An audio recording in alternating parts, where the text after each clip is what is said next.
Muy buenas tardes a todas y a todos. Muchas gracias por su interés, por su paciencia de estar aquí. Pues vamos a dar inicio a la tercera mesa, retos de la coordinación y zonas metropolitanas. Agradecemos mucho a Mario Ramírez Chávez que hoy nos esté acompañando, a Carla Ortiz, muchísimas gracias Carla, a Diego Monraz, muchísimas gracias Diego por estar hoy aquí. Me quito los lentes porque yo soy al revés, con lentes no puedo leer de cerca. A Ricardo Cabrera, muchísimas gracias Ricardo por acompañarnos, a José Javier Miranda Nieto. Ellos son los panelistas de esta tercera mesa y siendo que es la mesa de cierre, vamos a intentar darle dinamismo para que no se nos haga tan pesado, pero sí son temas fundamentales estos de la coordinación y zonas metropolitanas, de tal manera que vamos, si nos permiten, a darle el uso de la voz a cada panelista para que haga una breve presentación y entramos de lleno a las ponencias. Me voy a permitir darle el uso de la voz a Carla Ortiz en primera instancia para que nos haga una breve presentación.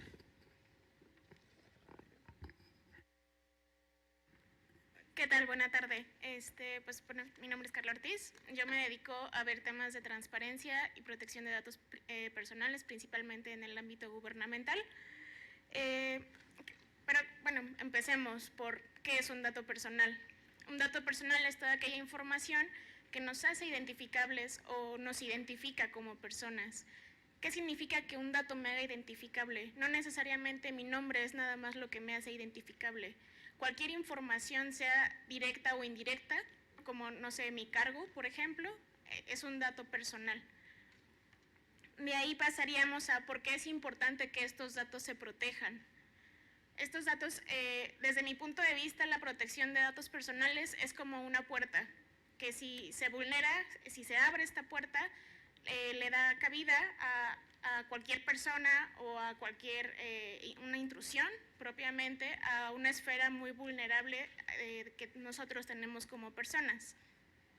Ahora bien, hay dos tipos de datos personales, los datos personales generales como son el nombre, dirección, teléfono, correo electrónico, entre otros, y los que son más sensibles justamente son los sensibles, que son muy delicados, como lo comentaban a lo largo de estas dos mesas que ya han transcurrido, que son los datos personales sensibles que para materia de este foro pues se estarán utilizando con frecuencia, como lo son los datos biométricos, y que es muy importante que estos datos estén debidamente resguardados y con la debida protección, que tanto el gobierno como las empresas privadas y toda aquella persona que conozca de nuestros datos personales tenga esa obligación de resguardar y de proteger y de no permitir que se haga un mal uso de estos datos por cualquier otra persona, otro ente no autorizado para ello, ¿no? Es muy importante también el principio de finalidad que guardan los datos personales,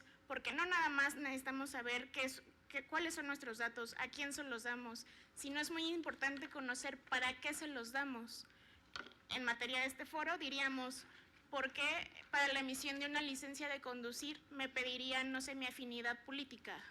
¿No? Entonces, es un dato que si nos lo pidieran saldría de la finalidad del propio documento y pues no tendrían por qué requerirlo, ¿no? Entonces tendríamos que pedirles que nos justificaran legalmente, que nos motivaran por qué están requiriendo un dato tan sensible que puede ser un hecho que nos pueda llegar incluso a temas como de discriminación o de exclusión. Por mi parte sería todo hasta el momento, les agradezco. Muchas gracias, Carla.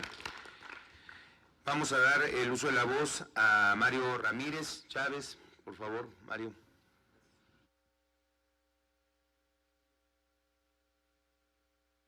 Ok, ya. Gracias. Buenas tardes a todas las personas que están en la sesión, en especial igual a la invitación a la Comisión de Movilidad. Yo iniciaría retomando un poco las preguntas que nos mandaron en el temario, por la última, que es como la más general, que tiene que ver con los temas de la coordinación metropolitana y qué se requiere. Y yo creo que en primer lugar, no olvidar la visión primero urbana regional, metropolitana y de largo plazo. Y en ese sentido entender que pues la movilidad está sujeta a los procesos urbanos, ¿no? Por largo tiempo hicimos casas por un lado, vialidades por el otro, y las ciudades quedaron un poco disipadas en esa planeación urbano-regional. Entonces es importante recuperar esa visión, la visión de largo plazo y la visión metropolitana. ¿Por qué? Porque finalmente las ciudades no comprenden de límites administrativos, ¿no? Principia municipio, termina municipio, inicia estado, inicia entidad federativa. Las ciudades no comprenden de esas dinámicas. Y la otra también, por el propio proceso de metropolización que vive el país, pues hay una serie de ciudades o zonas metropolitanas que incluso están supeditadas alrededor de otra gran ciudad, ¿no? Específicamente, zona metropolitana del Valle de México, pues tiene por lo menos una serie de zonas metropolitanas en el centro que orbitan por la lógica funcional y espacial, productiva y económica de esta zona, ¿no? En consecuencia, pues eso genera un flujo de transporte, de movilidad de personas, de mercancías, ¿no? Gente que vive en Toluca y trabaja en Santa Fe, servicios especializados que están en Ciudad de México asentados, pero que la industria en Querétaro demanda, obliga a esas dinámicas. La otra es necesaria, pues, fortalecer los mecanismos de coordinación intermunicipal, ¿no?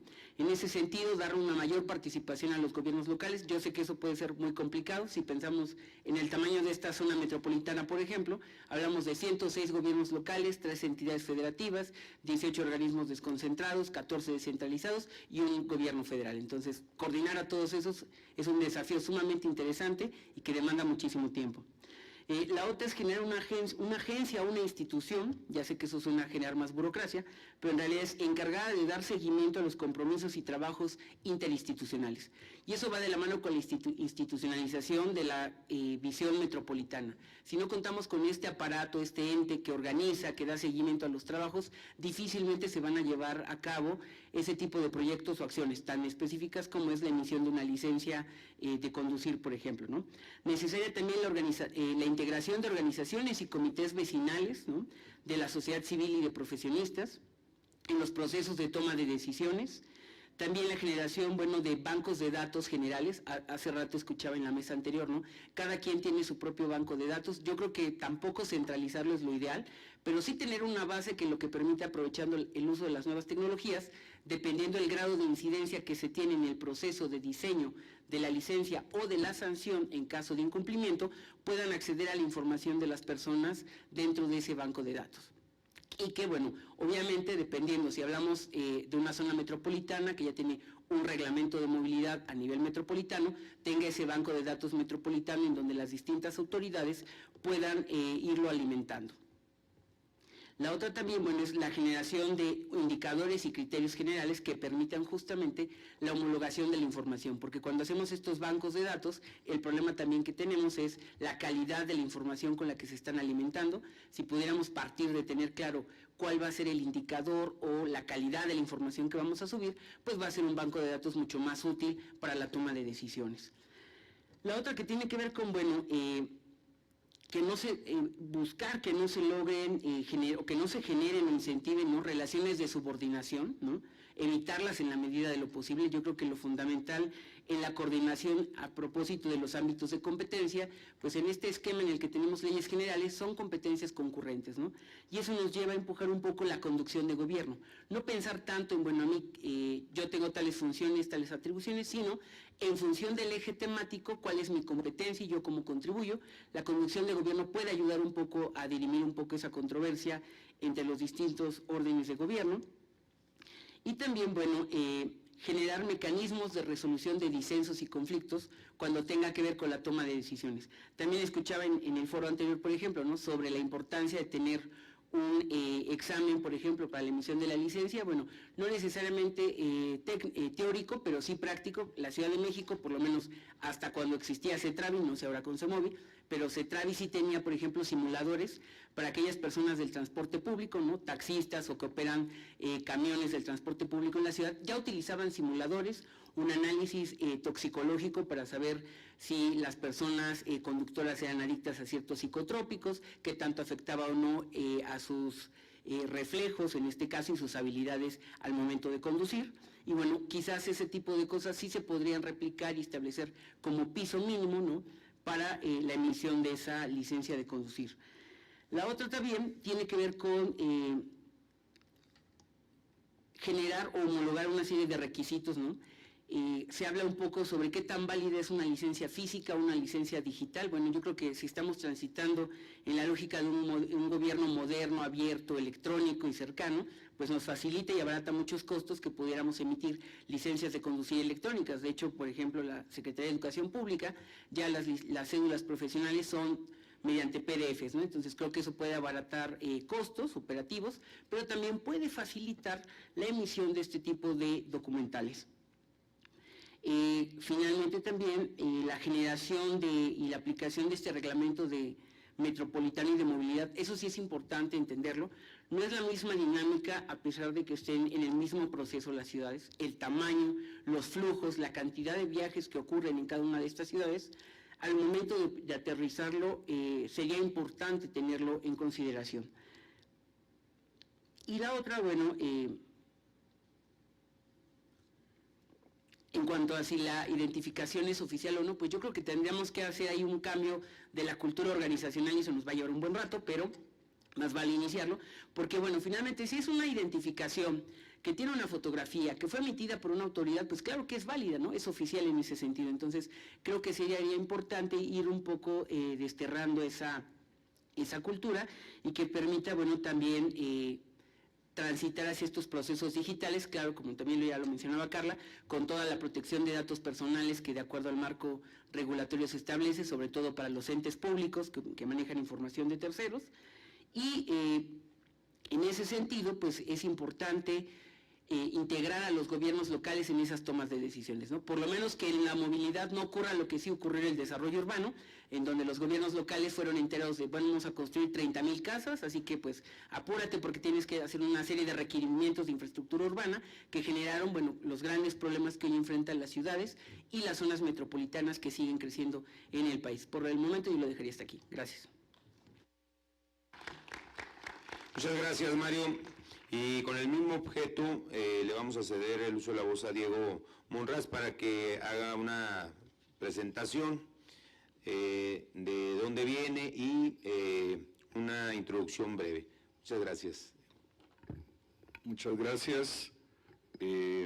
Gracias a las y los diputados por esta iniciativa de este foro, que creo que será de mucha utilidad para todas las autoridades locales, y gracias también, un honor estar con las y los panelistas el día de hoy. Primero, vamos a hablar de la experiencia Jalisco, pero también me permitiré expresar algunos razonamientos y necesidades que tenemos en la Asociación Mexicana de Autoridades de Movilidad, que me honro presidir y que nos encontramos participando de manera virtual y presencial en este foro. La Carta Iberoamericana sobre licencias de conducir, que aunque fue elaborada en el 2009, sigue vigente como un diagnóstico que creo que todos deberíamos de familiarizarnos más.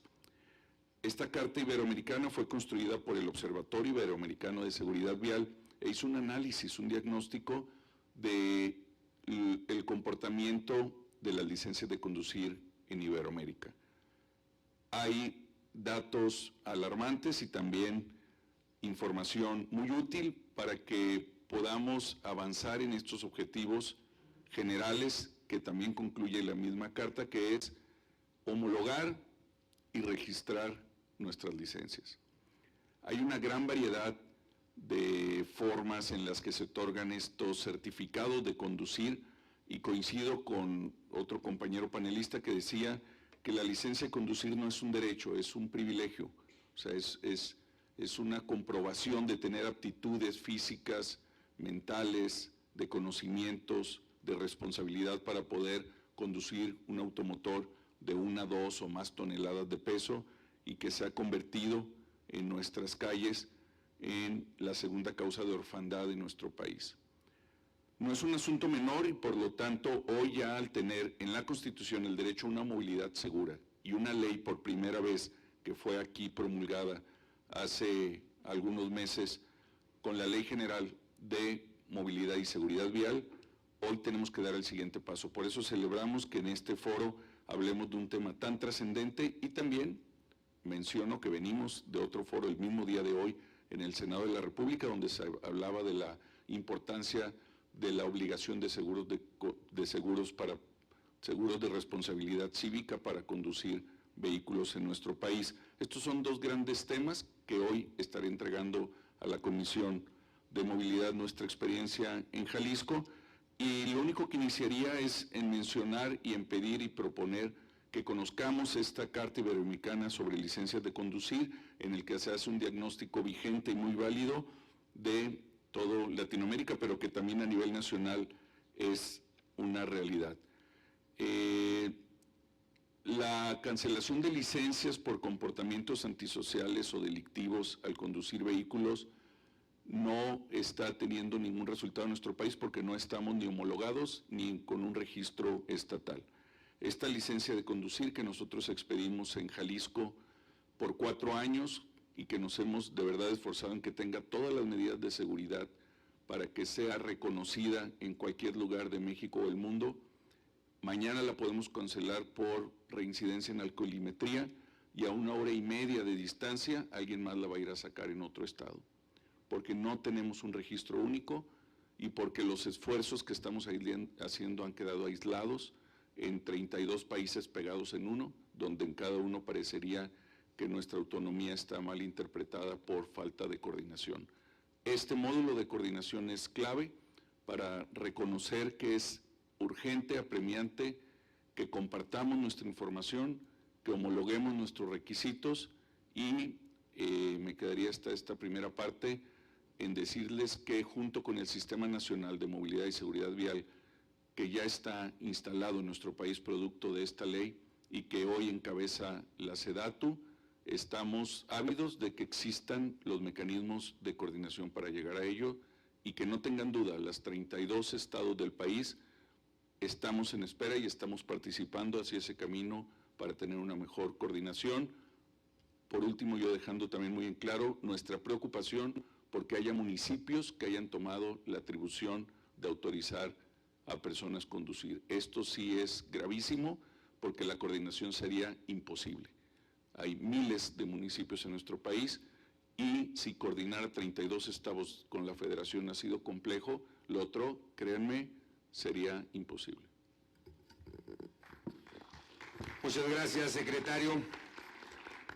Diego Monraz es secretario de Transporte de Jalisco y hago un paréntesis aquí para justamente señalar que hace algunos meses estuvimos en Jalisco en la Comisión de Zonas Metropolitanas y que evidentemente hemos constatado que Jalisco nos lleva a otras zonas metropolitanas del país, el caso de la nuestra, La Laguna, décadas de avance en la coordinación metropolitana y creo que sin duda esta relatoría nos va a servir para poder construir iniciativas de largo alcance que tengan una visión integral del tema de las licencias en México.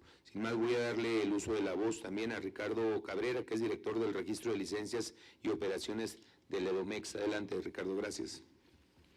Buenas tardes a todas y a todos. Muchísimas gracias por la invitación a este foro tan importante de homologación de licencias. Bueno, yo les voy a platicar, en el Gobierno del Estado de México, la emisión de licencias depende de la Secretaría de Movilidad. Ahí tenemos 48 puntos de emisión de licencias en las que hacemos un promedio de 3.500 diarias, de lunes a viernes. Los fines de semana contamos con 5 cajeros de renovación en algunas plazas, donde cuando ya tiene la licencia primaria, para ir a renovar solo pueden ir ahí y pagar con su tarjeta de crédito y es muy rápido el trámite. Contamos con 25 módulos de servicio particular alrededor del estado, 7 módulos de servicio público y 11 camionetas que son unidades móviles que van a los municipios donde no tenemos módulos para acercarle el trámite a la población en general. De aquí, del servicio particular, tenemos las licencias de automovilista, de motociclista, de chofer de servicio particular y permisos. Contamos con un motor de biométricos para la emisión de esto y que no haya robos de identidad. Para servicio público es un poco más complejo la emisión de licencia, ya que les hacemos exámenes toxicológicos, psicométricos. La vigencia de servicio público es por 1 año, aparte de que cuando les emitimos la licencia hacemos un examen toxicológico. También tenemos operativos toxicológicos a todo el transporte público, donde hacemos una agenda y nos ponemos en algunos puntos del estado y nos otorgan una muestra de orina y con eso determinamos si tienen alguno de 9 metabolitos, entre los más comunes es marihuana, cocaína, anfetamina y metanfetamina. También tenemos la licencia digital. El año pasado sacamos nuestra licencia digital, que es una aplicación, no es un PDF como lo comentaban en mesas anteriores. Es una aplicación en donde cuando sacamos tenemos que tener primero la licencia física, después podemos sacar la licencia digital sin ningún costo, nos pide reconocimiento de biométricos y jala la información, y ya con esta licencia tiene un código QR dinámico que cada que la abren cambia. Entonces, si le toman la fotografía a la licencia digital, el código QR ya no va a ser el mismo para la próxima vez que lo abran. La licencia digital cuenta con normas internacionales de seguridad, como son las de las tarjetas de crédito. Tenemos alrededor en nuestra base de datos de 13 millones de registros. También comentaban que la falsificación de licencias ahorita, pues la verdad en el Estado de México ha ido a la baja.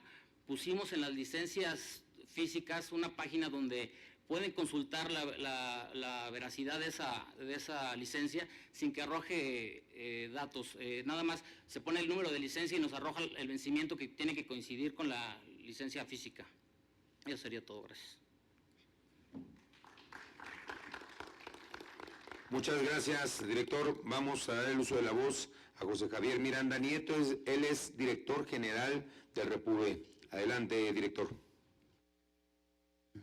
Muchas gracias, buenas tardes a todas y a todos. Agradezco también la invitación a estas mesas de trabajo a los diputados, les saludo cordialmente. Mi intervención tendrá que ver recopilando toda esta información que se ha generado a partir del debate de la emisión de la licencia de conducir. Quiero comentarles que existe una base de datos de carácter de seguridad nacional que recopila la información de todas las licencias de conducir del país. Es decir, hoy existe un registro de bases de datos que data de alrededor del 2012, en la cual se incorpora la información de todas las entidades y que existen lineamientos específicos para la integración de la información emitidos por el Centro Nacional de Información del Secretariado Ejecutivo del Sistema Nacional de Seguridad Pública. Eso data, insisto, del 2012 y a partir del año 2016 particularmente, a través de las diferentes conferencias de secretarios de Seguridad Pública, se establecieron lineamientos para que trabajáramos hacia una homologación de licencias de conducir, que se estuvo integrando desde el 2016 y hasta últimas fechas, particularmente 21 y 22. Con eso les puedo informar que las licencias físicas tienen 36 elementos de seguridad que se han homologado para todo el país y que año con año en este proceso de mejora continua las entidades han ido integrando estos elementos. Particularmente, medio país está por arriba de los 25 elementos de seguridad que se establecieron en ese momento y solamente 2 o 3 entidades no cumplen por arriba de 20 elementos de seguridad. Entonces, como podrán saber, tenemos una base de datos de información muy consistente, sólida y que, derivado de los lineamientos que se establecieron a través del Centro Nacional de Información, cada entidad tiene la obligatoriedad de integrar esta información. Por supuesto, tenemos áreas de oportunidad y se ha venido trabajando con la Secretaría de Seguridad y con el Secretario Ejecutivo para que todas las entidades deban de cumplir con esta integración de información. En el caso de la licencia digital, se ha trabajado en la adopción de 7 entidades que hoy cuentan con esta licencia digital. Y también, particularmente en el año 2021, se trabajó en una estrategia para definir la homologación de la licencia digital que debe de cumplir cada entidad, justo con un reconocimiento únicamente para elementos de seguridad y la ciudadanía que así bien tenga a identificarlo. ¿Qué sucedió? Pues estas 7 entidades cumplían con los requisitos mínimos básicos que se establecieron. Aclaro, no necesariamente tiene que ser en el momento que hicimos el análisis, la obligatoriedad de cumplimiento de la norma que han tenido a mencionar, la ISO 18003, si no me equivoco, pero sí establecimos algunas condiciones básicas mínimas necesarias para poder dar reconocimiento, para que un ciudadano pueda tener pues una identificación. Y yo les dejaría como reflexión lo siguiente: ¿qué ciudadano me pudiera garantizar que esta licencia es auténtica y no es clonada, ¿no? Pues lo mismo pasa con un celular, ¿no? Lo que estamos buscando justo con una licencia digital es que tengamos la capacidad de identificarnos, ¿sí?, en una aplicación móvil, en una cartera digital de documentos, y que cualquier elemento de tránsito pueda verificar que el que está presentando la licencia es el que está manejando el vehículo. Entonces, ¿cuál es la brecha? ¿Cuál es la cuestión que nosotros estaríamos trabajando? La capacitación en la identificación de los elementos de tránsito para que puedan realmente corroborar que los elementos digitales o los elementos físicos que estamos presentando puedan ser reconocidos por ellos, ¿no? Eso es algo importante. Y yo les hago también una reflexión. Esta es una herramienta de empoderamiento ciudadano, ¿sí? Es más fácil, lo hago y lo digo en broma, es más fácil que me regrese por mi celular que olvidé en casa a que me regrese por el dinero o por la cartera que dejé, ¿no? Entonces, estamos en un proceso de transformación digital que, por supuesto, hoy día ya estamos inmersos y no podemos dar marcha atrás. Las condiciones tecnológicas, técnicas que nosotros en su momento definimos como un elemento mínimo necesario para poder acreditar una licencia digital, es el piso mínimo. Eso no quiere decir que, por ejemplo, como hoy está presente el Estado de México, tiene elementos biométricos mucho más fortalecidos que alguna otra licencia digital, pero no quiere decir que no puedan ser mejorables y que puedan ser pues evolucionadas en el tiempo, ¿no? Eso sería mi participación. Muy bien, director, muchísimas gracias. Pues podemos dar cuenta de que experiencia y acciones positivas en varios estados, aquí el Edomex, Jalisco, pueden brindar experiencia y oportunidades para construir una línea nacional que fortalezca lo que hasta hoy tiene el Repube, pero que también le pongamos los elementos a la ley, a la normativa desde el Congreso Federal.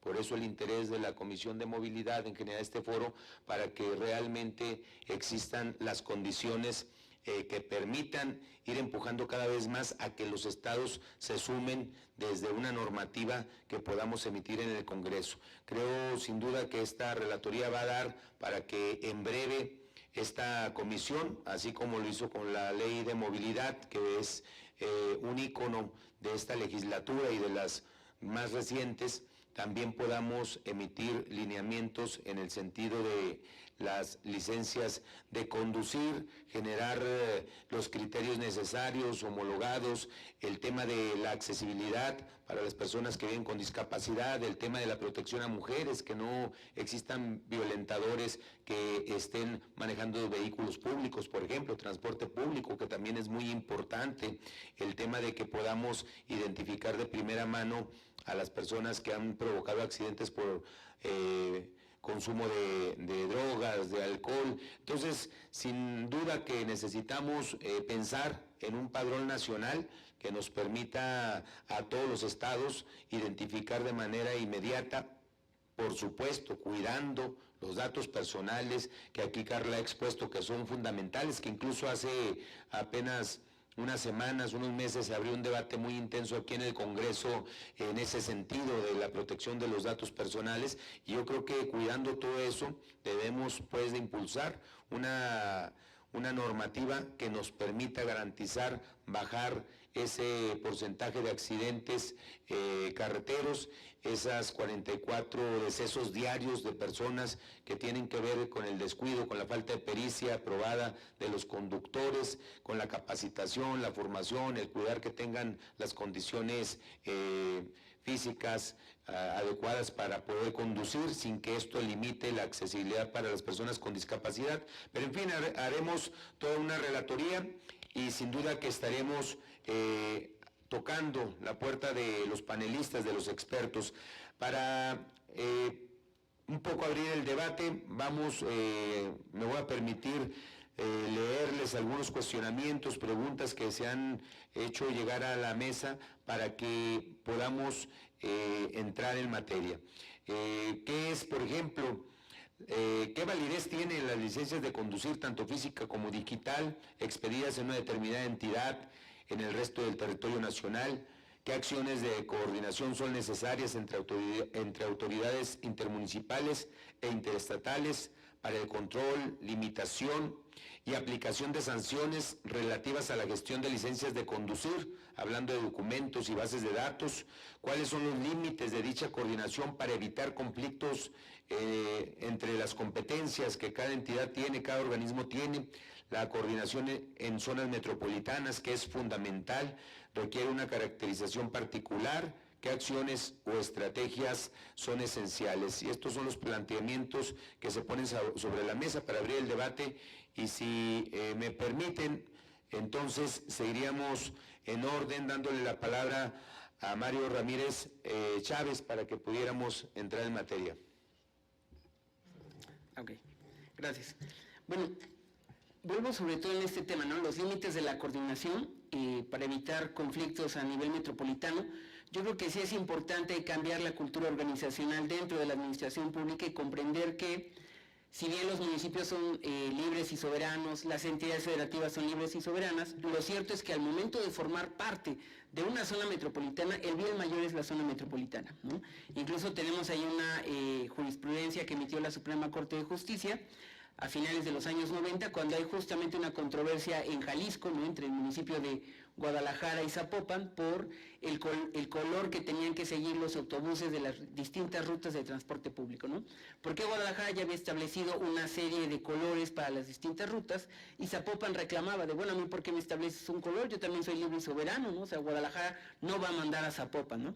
Y entonces Zapopan inicia una controversia contra Guadalajara y la Suprema Corte dice, en efecto, son municipios, son autónomos, libres y soberanos, pero ambos pertenecen a una zona metropolitana y la zona metropolitana tiene un mayor peso y mayor relevancia. Por lo tanto, pues Zapopan va a tener que acatar el color o negociar el color con Guadalajara, pero el establecimiento de los colores que hizo Guadalajara tuvo que ser acatado por Zapopan, ¿no? Entonces, en esa parte. La otra, entiendo la complejidad, ¿no? No vamos a poner además a los 2,500 municipios a que participen en la emisión de licencias, porque además no es la misma cantidad de aforo y demanda de la emisión de la licencia, pero sí que tomen un rol corresponsable en ese proceso, ¿no? A lo mejor podríamos descentralizar la emisión para evitar la saturación en ciertas zonas en la emisión de las licencias, pero sí es necesario que se enrolen en este proceso para que también entiendan las policías municipales cuál sería su función, por ejemplo, para identificar las licencias, para identificar qué sanciones se pueden implementar, y la otra parte también para los gobiernos municipales, cómo contribuyen a generar seguridad vial, a generar una movilidad de diseño universal inclusivo y que permita mejorar la movilidad ahí en el municipio de acuerdo a sus funciones y facultades. La otra también, insisto, ahora que nos decía José Javier, bueno, ya existen estos criterios, qué bueno, porque entonces no partimos de cero o a inventar de la nada, sino que finalmente pues sería una cuestión de irlos mejorando en dado caso, ¿no? E incluso saber si, bueno, dentro de esos datos biométricos, por ejemplo, está el tipo de sangre, ¿no? Para que en caso de accidentes graves, pues ya podamos verlo en la licencia y en automático, si es necesario hacer transfusiones, poder garantizar acercar la sangre a las personas que son accidentadas, si estos datos ya vienen, por ejemplo, dentro de una licencia, ¿no? Yo lo dejaría hasta aquí. Muy bien. Vamos a continuar con los panelistas y si les parece al final, si hay preguntas, cuestionamientos, los hacemos.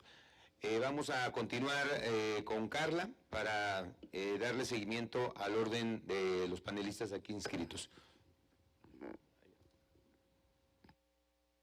Bueno, siguiendo con los cuestionamientos y con mi participación inicial, solamente traería a colación 3 puntos que yo considero esenciales que existan dentro de toda esta propuesta que se está desarrollando.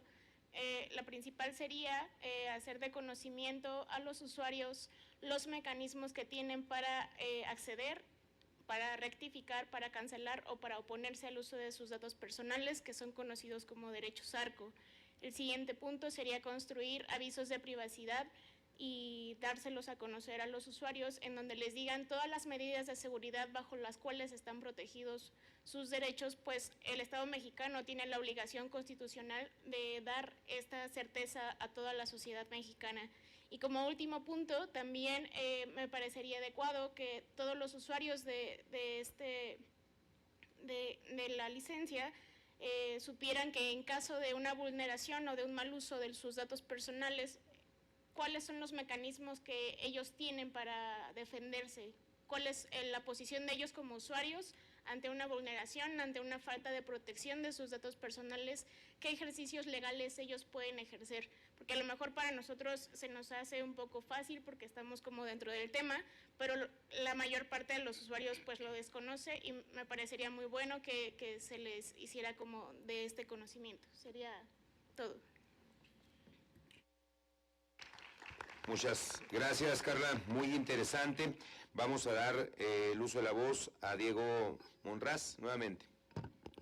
Gracias. Yo creo que en este debate lo que tenemos que ponernos de acuerdo a nivel nacional y local es si consideramos que el trámite que te da derecho a conducir, a obtener una licencia de conducir, debe ser rápido o debe ser accesible.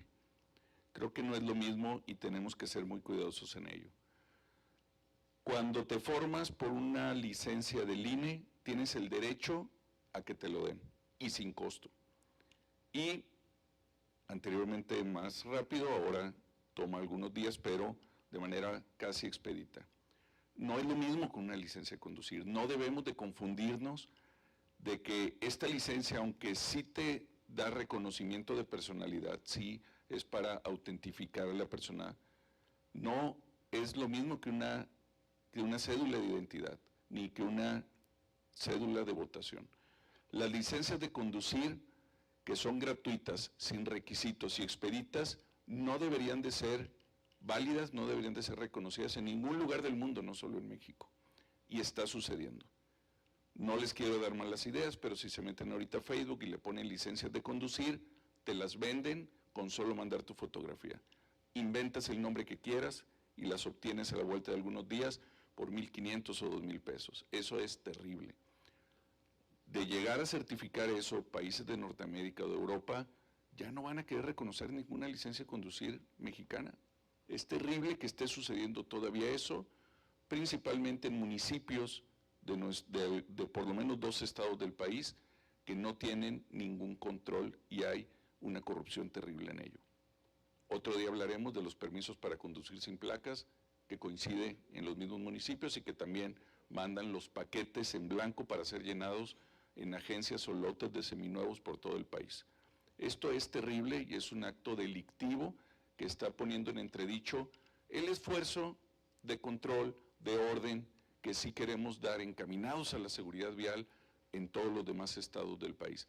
Por eso es que, insisto, hoy con la nueva ley y con el Sistema Nacional de Movilidad y Seguridad Vial hay las condiciones para de una vez por todas ponernos de acuerdo en cuáles van a ser los requisitos, cómo se define un documento tecnológico seguro. Ya lo tenemos, ya están los puntos que estamos siguiendo la mayor parte del país.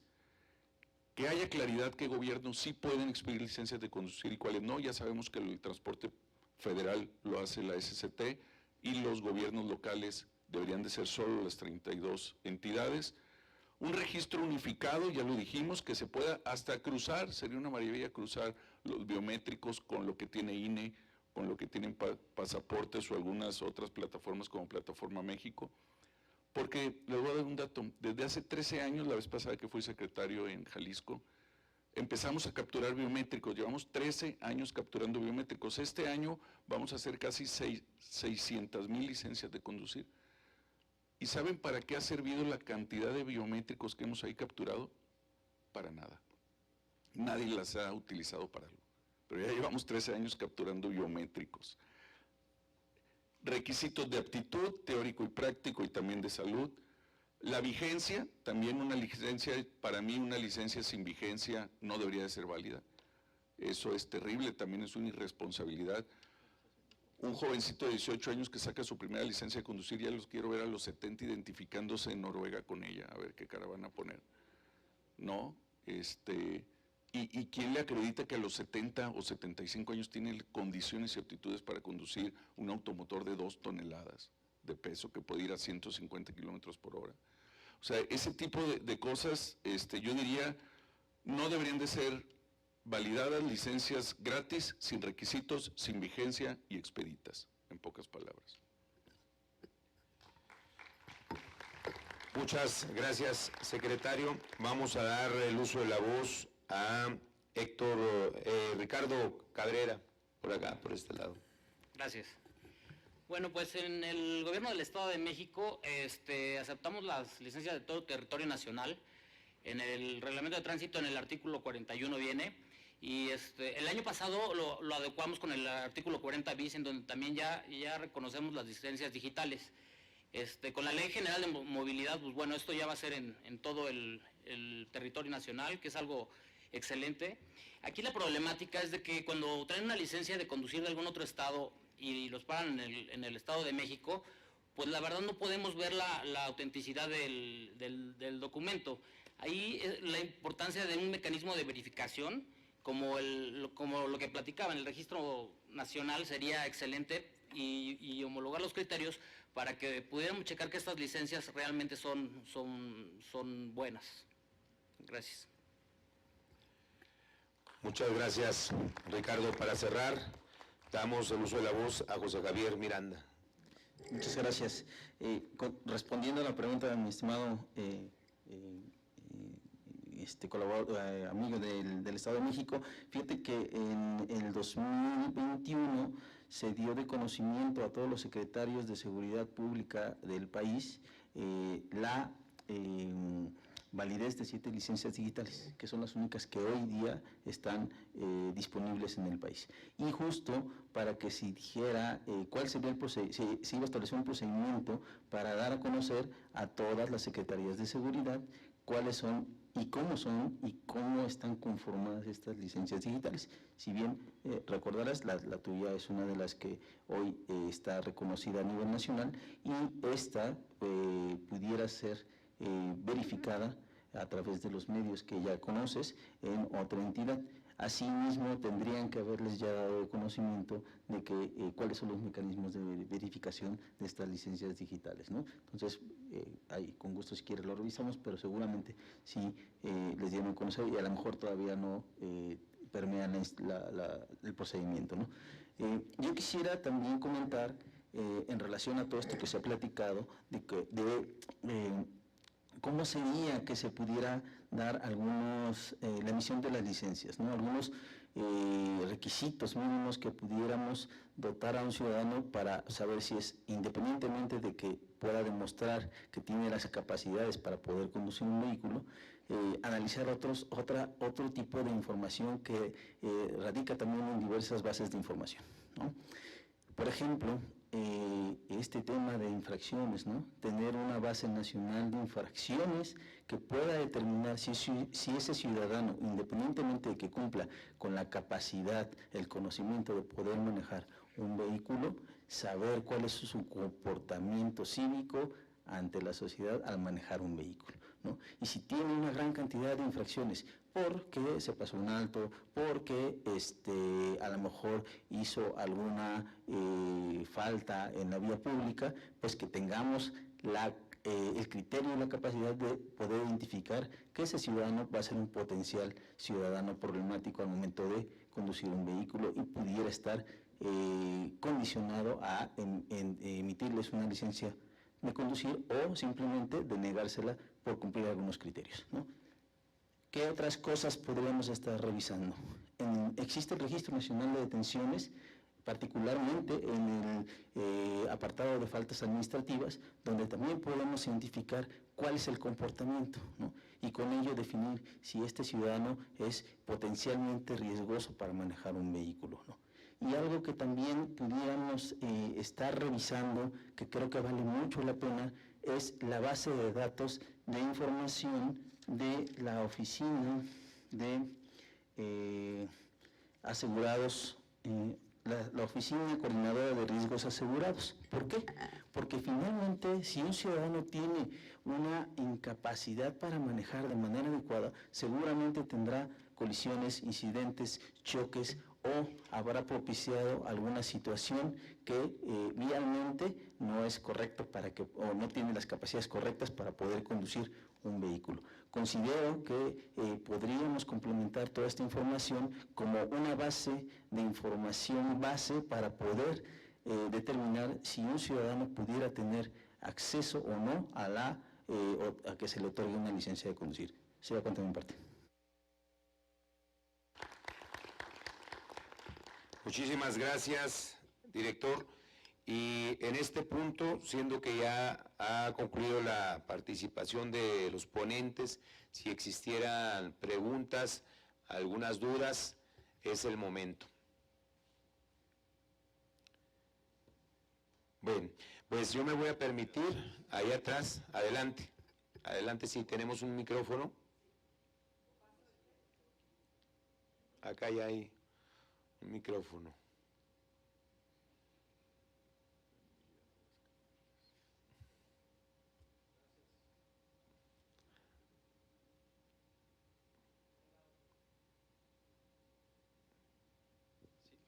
Sí, muchas gracias primero a todos los ponentes por ser puntuales y claros en sus comentarios. Yo insistiría y preguntarles es que si nosotros podemos asegurar que con una licencia y con las sanciones puntuales se disminuyen los accidentes, pues entonces ese es el camino, pero y la pregunta es puntual, ¿cómo garantizamos que la licencia sea el factor del éxito en el objetivo primario que es la disminución de esos accidentes? Es decir, ya lo dijeron todos, es un título, tiene que ser segura, muchas cosas, pero puntualmente la combinación de factores, ¿cómo nos puede ayudar? ¿No? ¿Cómo nos puede ayudar para decir, este es el camino más seguro para que la licencia sea el factor de éxito de la seguridad vial, ¿no?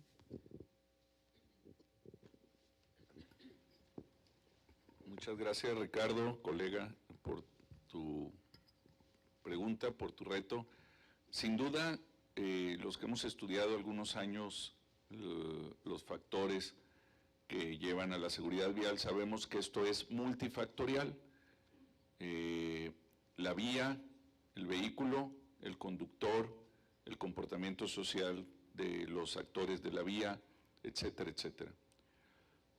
El conductor es un actor clave en la movilidad, puesto que los millones de automóviles, los millones de tractocamiones o de autobuses en los que nos movemos, mercancías, personas, servicios en nuestro país, pues se convierten en un actor clave, principal, de la responsabilidad de una convivencia más civilizada, más sana, más armónica en la vía. Si no tenemos, previo a la licencia, la capacitación que ya se habló aquí, y al momento de la certificación que reúne las características físicas, de aptitud y mentales para poder tener la responsabilidad de llevar un vehículo de toneladas de peso a docenas o cientos de kilómetros por hora, pues estaríamos totalmente perdidos. Creo que, aunque no garantiza que un buen conductor con una buena licencia no vaya a tener un día un percance, un siniestro vial, sí disminuye dramáticamente los riesgos que vamos a tener en la vía. Todo suma o todo resta en la seguridad vial, y detrás de la licencia, que es la capacitación, y posterior a la licencia, que es la sanción, se reúnen una gran cantidad de factores y actores que podrían estar todos los días conteniendo y disminuyendo esto. Países en el mundo, sobre todo en Europa, como España, como Noruega, como Holanda, han llevado a cero las fatalidades anuales en materia de seguridad vial. Sí es posible. La visión cero, de cero fatalidades, progresivamente sumada en días, meses o años, ha sido ya alcanzable por algunos otros países en el mundo, por sumar este tipo de medidas y muchas más que tienen que ver con el diseño de la vía, repito, con los vehículos seguros y con mucha cultura vial y control de los factores antisociales. Pero Esto es clave desde mi punto de vista y sí es posible aspirar a 0 víctimas, 0 emisiones y 0 exclusiones en nuestra movilidad. Muchas gracias. ¿Alguna otra pregunta?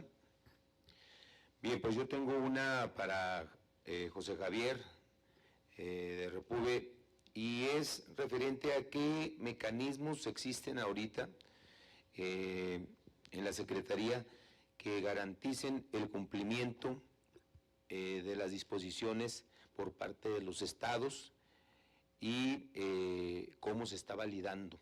Esto es porque en el caso de Durango, por ejemplo, el tema que es tan importante, el tema del tipo de sangre, solamente se le pregunta a la persona qué tipo de sangre es, pero no se le hace ni se le pide que lleve ningún tipo de examen, y esto por la premura de poder obtener el documento o por simplemente hacerlo fácil, pueden dar cualquier tipo de sangre que justamente en un accidente pueda ocasionarles un daño mayor. Además, que pues no se cumple ningún tipo de requisito de nada. Se paga el examen médico, se paga la licencia, se toman la fotografía a partir de los 16 años y ya tienen su licencia, que es válida en la mayoría de los estados del país. Muchas gracias. Sí, bien, recordemos que los lineamientos a los que hice referencia es para la integración, consulta y actualización de la información del registro de licencias de conducir. Nosotros no hacemos alguna validación particularmente de que si esta información es verídica. Esa información es responsabilidad de la entidad. Cada uno en el ámbito de sus atribuciones, responsabilidades, tiene la obligación de darnos, integrarnos la información, pero con la validación y verificación que ellos determinen. Por supuesto, me queda claro el caso de Durango, pero en ese sentido nosotros solamente hacemos lo que están expedidos en estos lineamientos es la integración para la consulta y actualización de la información. Y solamente para dar un dato adicional, nuestra base de datos actualmente data de más o menos de 116 millones de registros.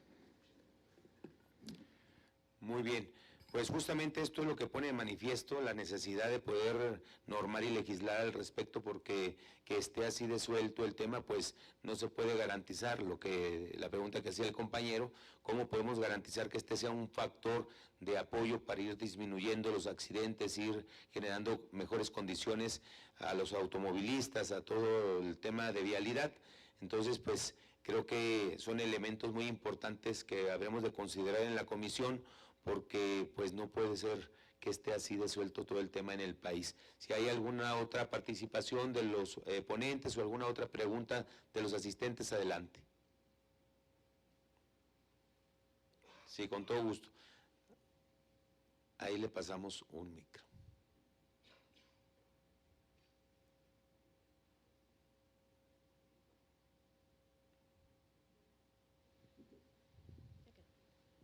Bueno, ok, gracias. Antes que nada, muchas gracias. Yo soy un ciudadano, a través del diputado Czartoryski venimos aquí, es la primera vez. Me voy muy alimentada, pero sí no me quería ir sin preguntarles, así sencillamente, ¿y las bicicletas? Porque he escuchado que hablan de los automóviles, los camiones de carga, pasajeros y no sé qué tanto. Y se supone que vamos buscando que la movilidad sea más ecológica, utilizar otros sistemas, como la bicicleta y todo eso. Y yo veo que muchas veces, al menos en esta ciudad, ya contamos con ciclovías, y veo que a veces los ciclistas van sin casco, van en sentido contrario, etcétera, etcétera. Entonces, mi pregunta es, ¿están previendo algo para que en un futuro, así como se está fomentando el uso de la bicicleta, también que se están generando accidentes también por los ciclistas, va a haber algo más adelante para regular el uso de la bicicleta? Porque también es un vehículo también es algo que se mueve, algo que nos va a transportar, algo que... Entonces, no me quería ir sin preguntar esto. ¿Y las bicicletas qué va a pasar? Gracias. ¿Alguien quiere participar en ese sentido? Bueno, yo creo que sobre todo ahí tiene que ver más con la cultura vial, ¿no? Porque si esas vamos, bueno, hay zonas en donde peatones atropellan coches, ¿no? Por la mala cultura vial que tenemos, lamentablemente. Por lo menos en esta ciudad, la disputa por el espacio público y el uso del mismo es bastante atroz en ese sentido. Creo que hasta donde yo tengo entendido no podría incorporarse porque, bueno, la bicicleta no es un vehículo motorizado, ¿no? Entonces, en ese sentido, obviamente impactarse con una bici genera cierta lesión, pero no es lo mismo que te impacte una moto, un camión, un tráiler o un vehículo, ¿no? Entonces, desde esa parte. Lo que sí tendríamos que hacer a lo mejor es mejorar la cultura vial, ¿no? Que ahí es donde yo decía, a lo mejor los gobiernos locales no van a emitir las licencias porque aparte ya nos hablaron de cómo está el proceso, pero sí de fortalecer y coadyuvar la cultura vial, ¿no? De decir, bueno, ya está el carril de la ciclovía, el peatón que respete el carril de la ciclovía, para que el ciclista respete al peatón. Vamos, es un tema de corresponsabilidad, ¿no? Creo que es un poco más enfocado a la cultura vial en ese sentido sobre el espacio y cómo se utiliza en ese sentido, ¿no? Lo que vemos en estas ciudades que no se respeta, a pesar de que esté normado o que ya esté trazado, hay una batalla cotidiana en cada cuadra sobre el uso de quién camina y quién circula, pero eso tiene que ver más con la cultura vial, creo, en la ciudad. Gracias. Por mi parte, nada más recordar en la pirámide de movilidad que en la punta vienen los peatones, personas con alguna discapacidad motriz y también las bicicletas. Al ser ellos la prioridad, significa que también son el actor más frágil o más vulnerable de la movilidad. Y por lo tanto, en una entrada, en un primero concepción de qué tenemos que hacer, es fomentar y cuidar al peatón y al ciclista y a las personas con alguna discapacidad motriz.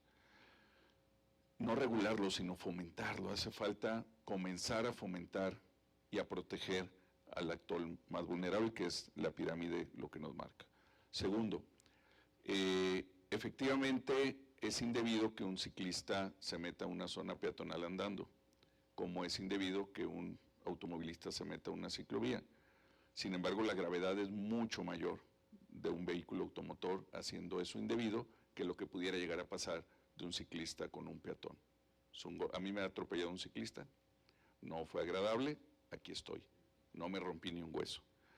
Sin embargo, que te atropelle un autobús, un automóvil, un motociclista, sí requiere de otra dimensión mucho más grave. Por eso hay que seguir entendiendo que los gobiernos debemos de fomentar y cuidar la movilidad activa, ciclista o peatonal, y regular todavía mucho mejor la movilidad motorizada. Muchas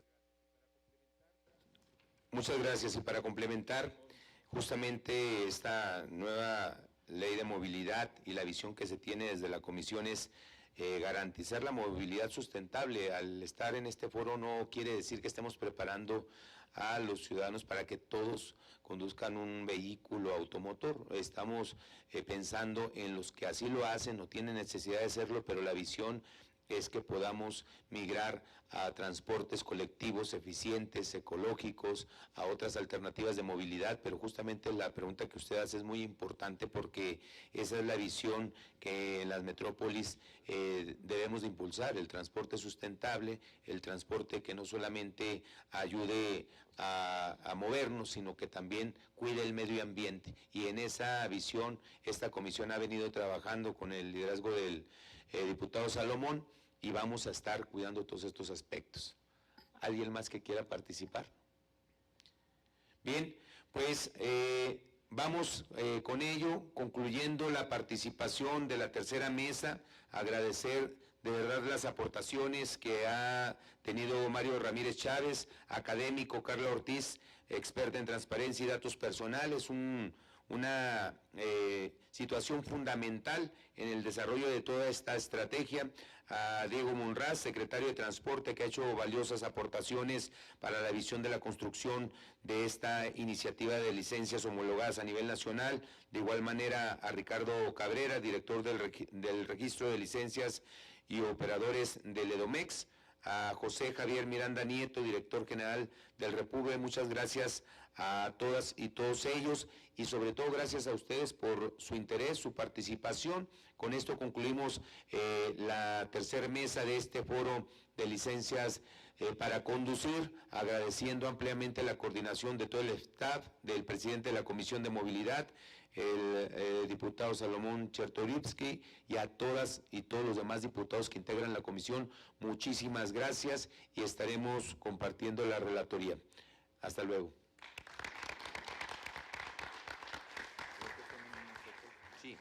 Le pedimos a